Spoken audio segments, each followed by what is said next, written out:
it going, everybody? Welcome back to another video here on chemotherapy. If it's your first time checking out my channel, thanks for stopping in. Please consider subscribing by clicking that subscribe button down at the bottom. And don't forget to click that little bell on the side so you can get notifications to when I post a new video. So let's say you've been around guns your entire life, or you've been shooting for a long time, and I'm talking like year after year after year. You know, things can get kind of boring. Let's take AR-15s for example, right? It just kind of looks like this big blur of AR-15-ish tactical stuff, right? There's only so many things you can do and put on an AR-15 until it just starts to look like a blob, right? Or even on the other side, polymer pistols, right? Some might have better sights, some might have better triggers, some might have better grip angles for some people that feel better for them, but for the most part, it's just polymer pistols. So when the chance comes up, when you see something that is so special, let's say 38 special, like this Colt Diamondback, you just gotta take a chance.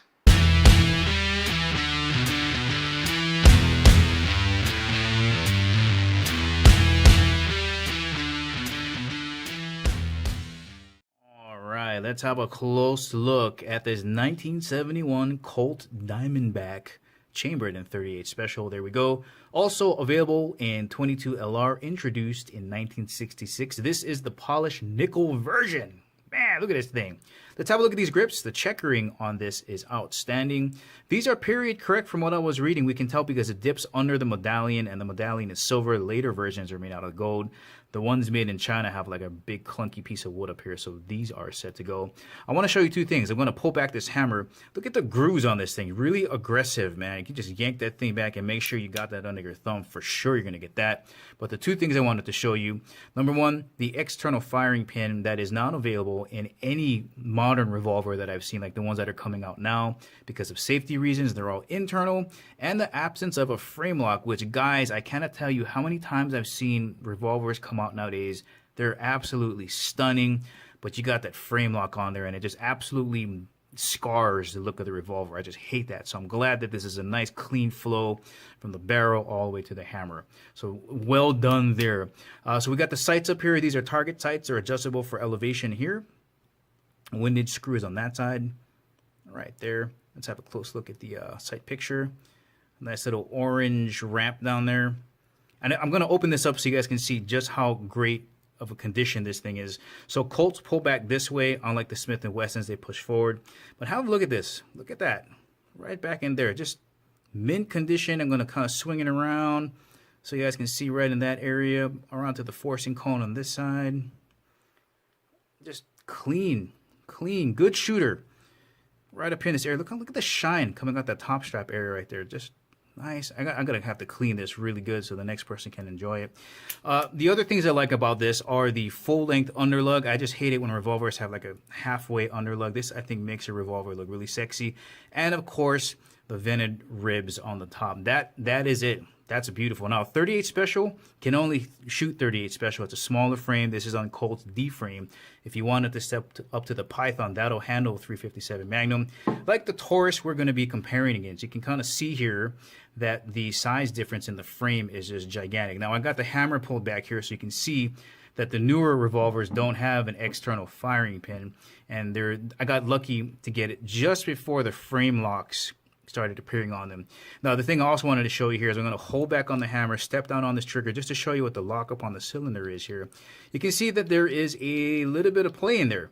Now, I'm going to bring back the Diamondback here. Remember, this is made in an age where the craftsmanship was at a high level. This is one of the 7 deadly snake guns that they made, right? You got the Python, the Diamondback, the Boa, the Viper, the King Cobra. A whole bunch of them are out there, but I just want to show you the difference here. I'm going to pull it back, step on the trigger again. Look at that. There's not even a millimeter of wiggle in that cylinder. And that in turn is supposed to translate into more of an accurate pistol when there's no play in that cylinder. So let me get the Taurus back in here, show you the frame size difference again in here. So we're going to be comparing these two. This is going to be heavier in weight, but what I'm more interested in is what the trigger weight is going to be on both of these. So let's peel back a little bit. I'll get the scale out and we can measure what they're both going to come in at.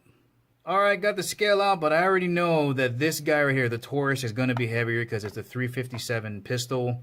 I'm going to call that 2 pounds 4 ounces. This should be substantially lighter because it can only shoot 38 Special. And there you have it. Let's have a look at trigger pull. All right, starting off with the Taurus double action. Let's give it a good pull here. Got that 11. Whew. All right, here is the second pull for the Taurus. Right about 11 again. And here is the last pull for the Taurus. Right about 11 pounds for the double action on the Taurus. All right, here is the first single action pull on the Taurus. And it's coming in at about 3 pounds, 6 ounces.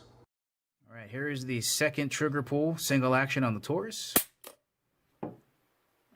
Still kind of floating around 3. All right, this will be the last pull, single action on the Taurus. Yeah, pretty consistent, right around that 3 pound range. Okay, here is the first trigger pull on the Colt Diamondback double action. 11. Okay, here is the second trigger pull on the Colt. Yeah, right around 11 again. Let's go for the last one. Third and last trigger pull double action, Colt. Yep, right around 11 again. All right, here's the first pull on single action on the Colt. Oh, 6 pounds. That's a little bit heavy. Here is the second trigger pull, single action on the Colt. Yep, that's hanging right around that 6 pound range. Let's do one more. All right, here is that third and final trigger pull on the Colt single action. Yeah, right around that 6 pound range. Wow, that is crazy. So what we're seeing here is that the double action on both of these is around 11 pounds.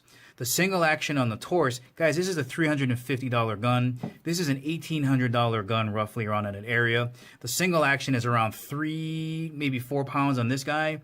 This one's hanging right around 6 pounds. That's staggering. Well, let's see how they do on the range.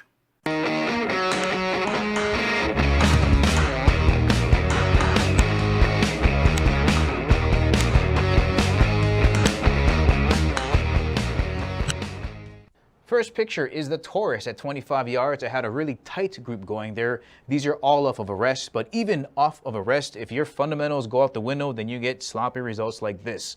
I don't know what happened. Either there was some lightning in the distance. I had dust in my eyes. I don't know. But that's what the Taurus did at 25 yards. Here's the Diamondback at 25 yards. Really respectable. For me, that's good shooting at 25 yards on a ridiculously stormy day. But I just want to say this. This is a $350 revolver that I bought in 2013 versus a legendary snake gun from Colt. Needless to say, it is built. This is the best revolver I have gripped in my entire shooting career.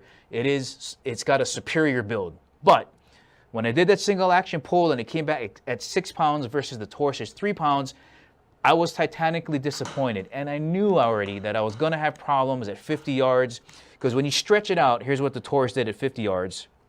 That's pretty good. Here's what the Diamondback does.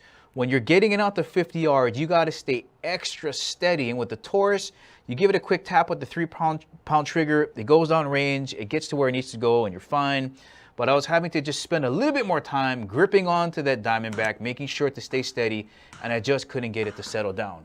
So, what are my conclusions? So what's the bottom line? Is it worth paying $1,800 for a Colt Diamondback, right? We've already seen that it's got a pretty heavy single action trigger that can affect accuracy. It's old, it's expensive. Is it worth it?